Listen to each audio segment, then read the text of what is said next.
Welcome to the Intersect Ed podcast, where the stories of public education policy and practice meet. I'm your host, Morgan Smith. When the doors closed on the 89th legislature in May 2025, lawmakers left behind a promising proposal to reform standardized testing in Texas public schools. But then, a few months later, Governor Greg Abbott brought them back to Austin for a special session to tackle a number of pressing items facing the state. And on the list is a call to eliminate the STAAR test. So does this mean lawmakers will have another shot at improving the way the state measures student learning in public schools? And what exactly does eliminating the STAAR test mean for accountability? Today, I'll talk with Amy Dodson, the Dean of Advocacy, Instruction, and Growth for Raise Your Hand Texas, to find out.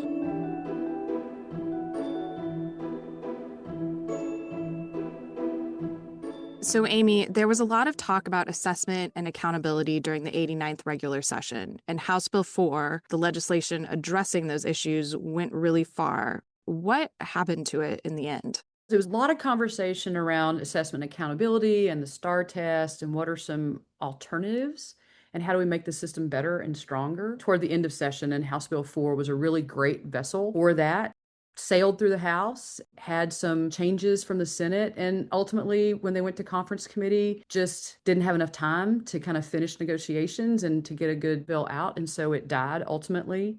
We know that a lot of legislative business comes down against those final deadlines. What were some of the sticking points in the negotiations over HB4? Just some differences as we look at how do we do best by our kids, and different conversations being had around the STAAR and what really works, and could we move to a nationally normed reference test? So a lot of good conversations being had, some rich dialogue on both sides, and ultimately all the excitement that was being felt because people across the state, parents, teachers, business leaders, have a lot of strong feelings about the STAAR. And it was exciting to see the conversation, and ultimately just ran out of time to end up with something that really could have been meaningful. And hopefully we'll pick it up again and have some good things happen in the special or in the next regular session. You mentioned the strong feelings about the STAAR exams that came up during these discussions. What messages were lawmakers responding to with HB4 from educators, parents, and business leaders? Usually the biggest question or the biggest thing that comes out is that the STAAR is a one test, one day. And we don't hear a lot of people, parents in particular, getting really excited about the STAAR test. They see the stress that it induces in their children for that one day, that everything they've worked for all year, it comes down to how they feel or how they perform or how they remember that day. Teachers see the struggle that their students go through and the stress that it causes them. And so there's a lot of frustration around that part of testing. The other piece of it, I think, that comes up more often than ever is schools do so much more. Schools do so much more than train for a one test. And they want to see something that is more reflective of what a good school is. I said two things. I'm going to say three. When I work with parents in the field, which I do a lot, they tend to say, yes, my child gets stressed. And that's whether they do really well on that one day, one test STAAR, or whether they struggle. They talk about the stress that their children feel, but they also say, I don't believe that the STAAR shows me what my child really learned. And so that's what typically comes out over and over again. It's just that frustration with the current system. Not that we don't need a tool to evaluate our students, not that we aren't required and must, for the good of our education system, look to assess growth and to see that we see positive things with our students. But it's the current system of the one day, one test, and the stress that we put around it all, that parents, teachers, and even business owners who look back and look at what they're looking for in terms of CTE programs or workforce skills or soft skills. Those are things the STAAR test doesn't measure, and that's what we hear in the field from our communities.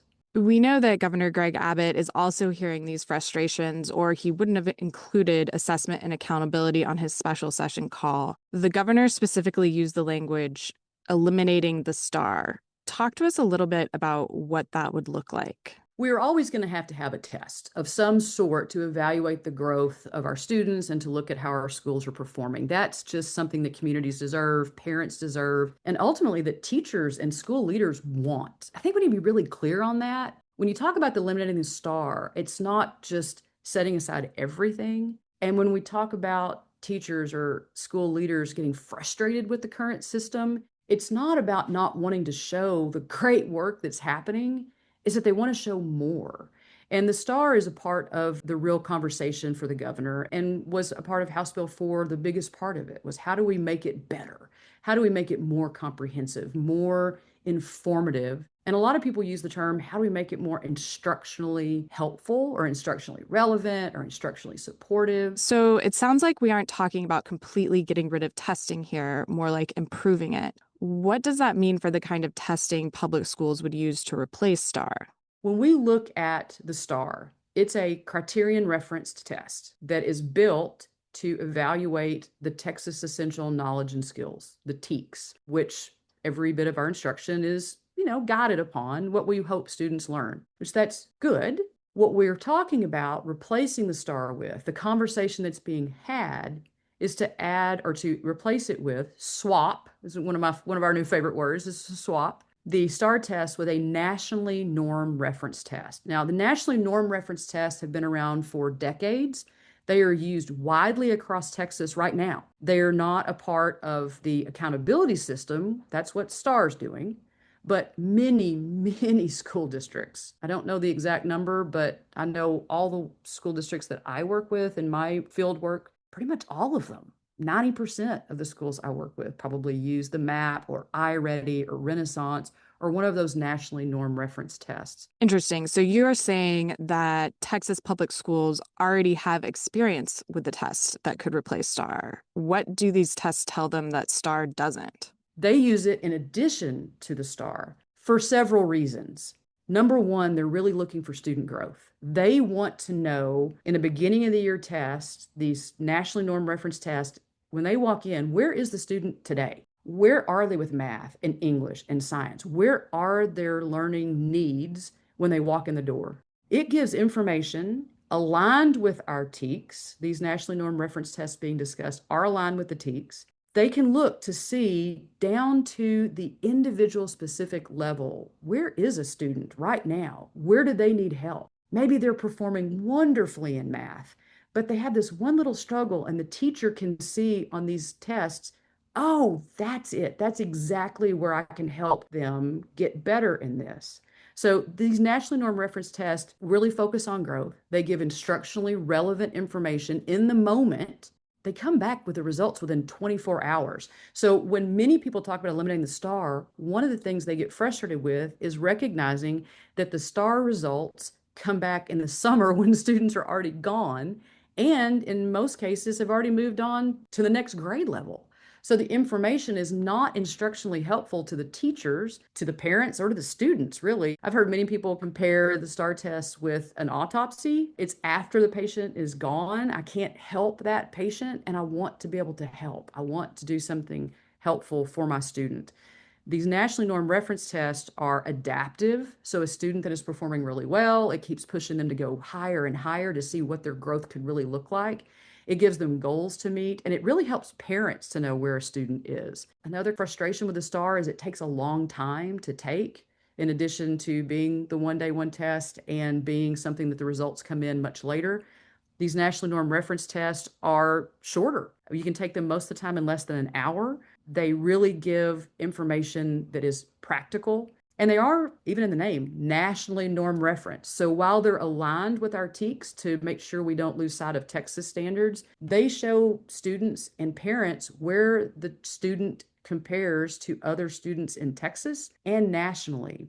So eliminating the STAAR is not getting rid of a test. It is changing the way we approach and giving more information. I mean, I think that's the big bottom line, is we want to give more information and more things and more tools in the tool chest of parents and teachers so that students have the most growth possible. What would all this mean for our public school accountability system, which right now is overwhelmingly based on the results of the STAAR exam? Eliminating the STAAR is the kind of that lead piece, and sometimes it gets muddled with accountability because STAAR is kind of the feature piece of our A through F accountability system. So that one test, one day, leading to in elementary and middle school, 100% of their A through F score that's given to a campus is based on that STAAR test. We still want to have this test, just like we just talked about, the things that really help teachers do well by students. But you could use that information. Those tests would absolutely still be able to be a part of and factor into the accountability system. But schools and teachers and communities, I think, deserve to know all that's happening and much more comprehensive look at what's happening in our schools,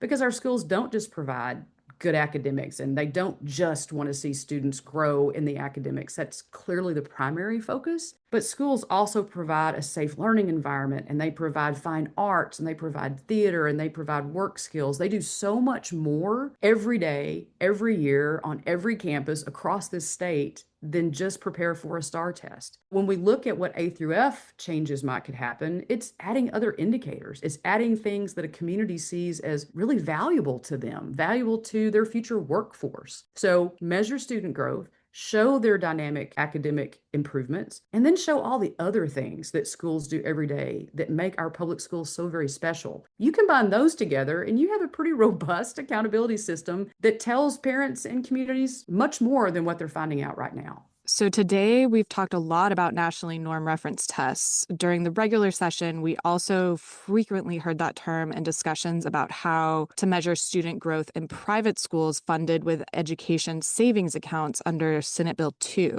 Do you see that factoring into a special session conversation around testing?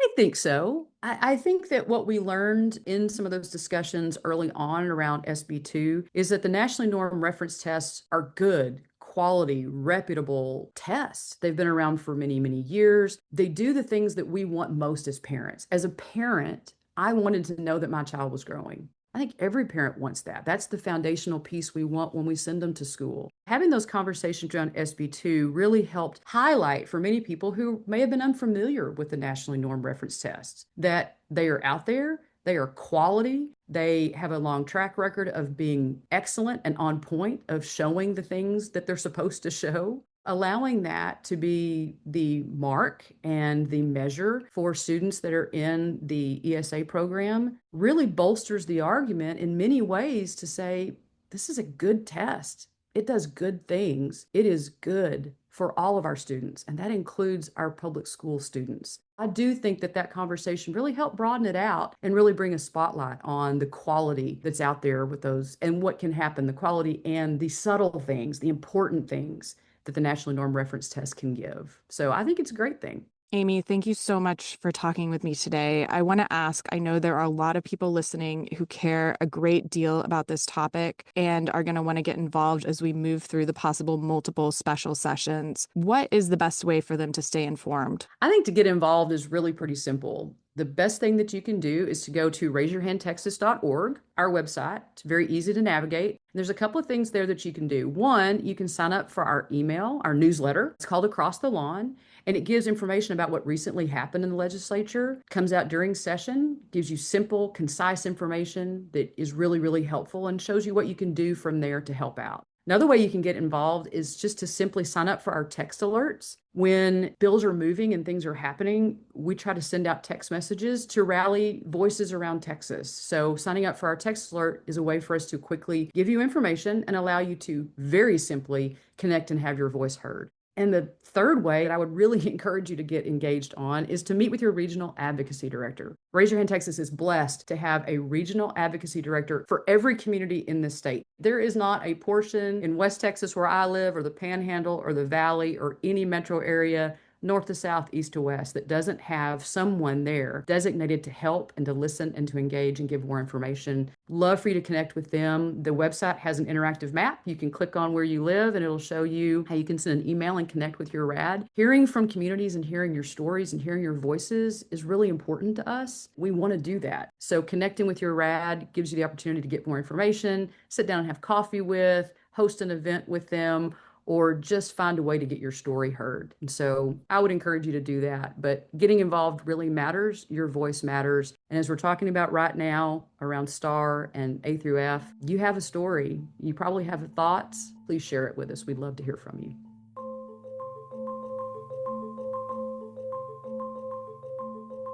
The sound engineer for today's episode is Brian Diggs, and our executive producer is Anne Lasang Teep. Thank you so much for listening.